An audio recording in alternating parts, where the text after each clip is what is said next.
It was a scorching August afternoon when a fire truck tore through my lawn, its tires ripping up sod like a plow through soft earth.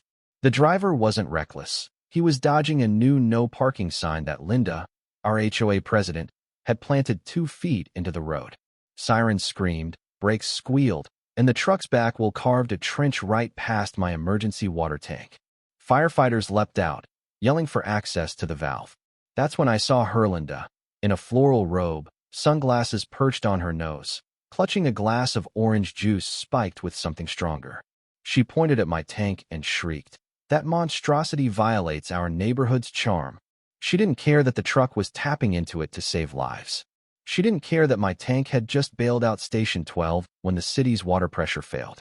Linda had already filed to have it removed because it didn't match her vision of suburban perfection. 3 days earlier, I'd been checking the tank's pressure gauges under the morning sun. It was routine. Test the seals, check the flow, log the data. I'd done it for years without issue, until Linda marched up, hands on hips, lips tight, as if she'd bitten a lemon. "What is that thing supposed to be?" she demanded, jabbing a finger at the tank like it had insulted her personally. "Emergency water reservoir," I said, not bothering to climb down from my ladder. "Backup for when the city's lines fail." Her eyes narrowed. "You can't just plop a silo in a residential zone. It's an eyesore. Too shiny." I explained it was powder-coated to resist UV damage, but she looked at me like I'd spoken in code.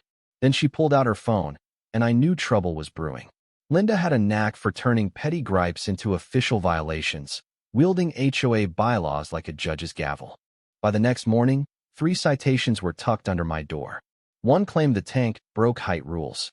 Another called its reflective surface a visual nuisance.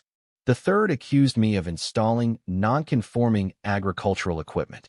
I laughed at that one. It wasn't growing soybeans. I was storing water for firefighting. But Linda didn't care about facts. She cared about curb appeal.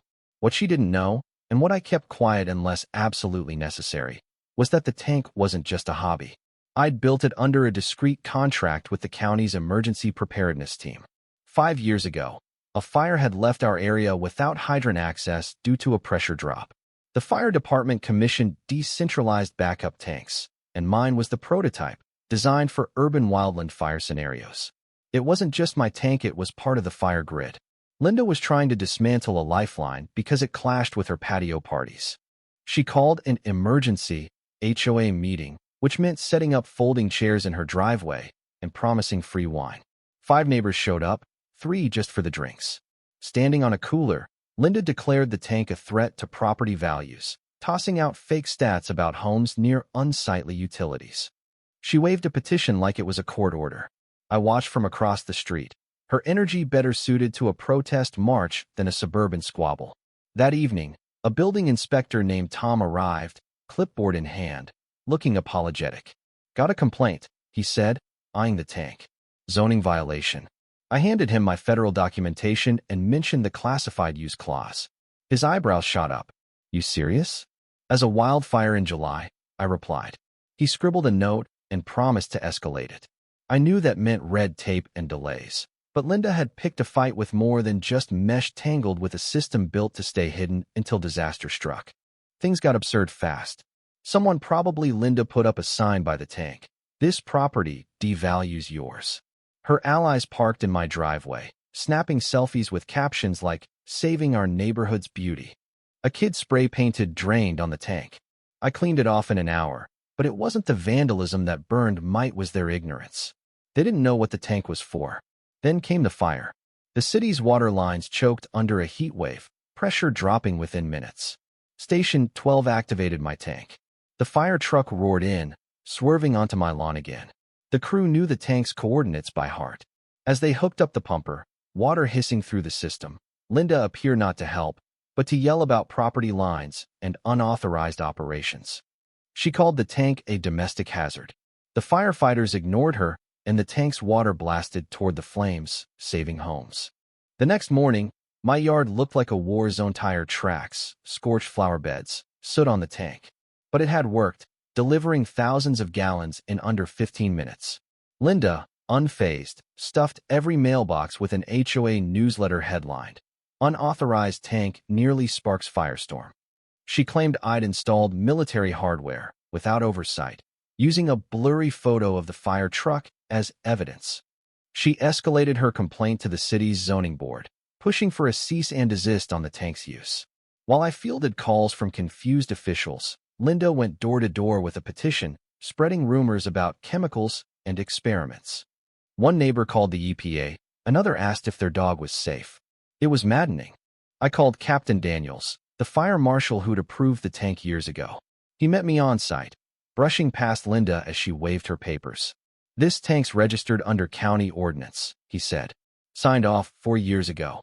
Linda stammered about public hearings, but Daniels ignored her. "She's going to keep pushing," he muttered to me. "Harder than gravity," I said. He warned me to get my paperwork ready for the zoning hearing. Linda had scheduled an HOA vote 2 days before, hoping to declare the tank a nuisance. I spent days digging up permits, contracts, and water tests.